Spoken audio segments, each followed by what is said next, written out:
રાજકોટ શહેરના Rajmoti oil mill નજીક બુટલેગરના ત્રાસની ગંભીર ઘટના સામે આવી છે। રિક્ષા આગળ લેવાના મુદ્દે થયેલા વિવાદમાં છરી અને ધોકા પાઇપથી હુમલો કરવામાં આવ્યો હતો, જેમાં રિક્ષા ચાલક ગંભીર રીતે ઇજાગ્રસ્ત થયો છે અને હાલ તેને સિવિલ હોસ્પિટલમાં સારવાર હેઠળ દાખલ કરવામાં આવ્યો।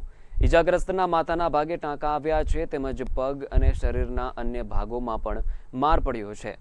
આરોપ છે કે દેશી દારૂ વેચનાર મહિલા અને તેના પુત્ર સહિત કુલ 8 લોકોએ મળીને આ હુમલો કર્યો હતો।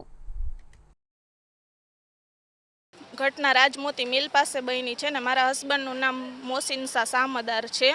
મારા હસબન્ડ રિક્ષા ચલાવે છે, રોજ ભાડા કરે છે ને એને ત્યાંથી રાજમોતી મિલ પાસે મંજુબેન દારૂનો ધંધો કરે છે। એના છોકરા ઇંગ્લિશ દારૂ વેચે છે।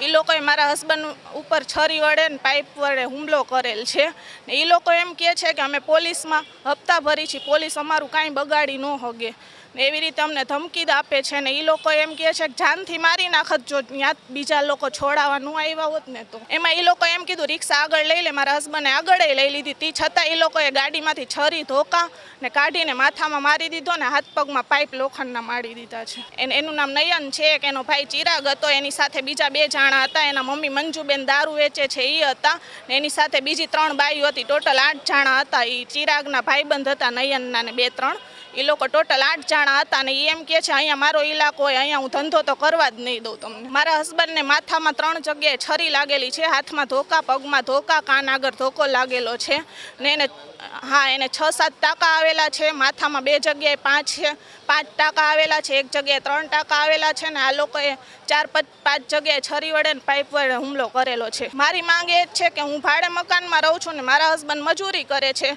તો મને ન્યાય મળવો જોઈએ ને આ લોકો માથે કાયદેસર કાર્યવાહી થવી જોઈએ।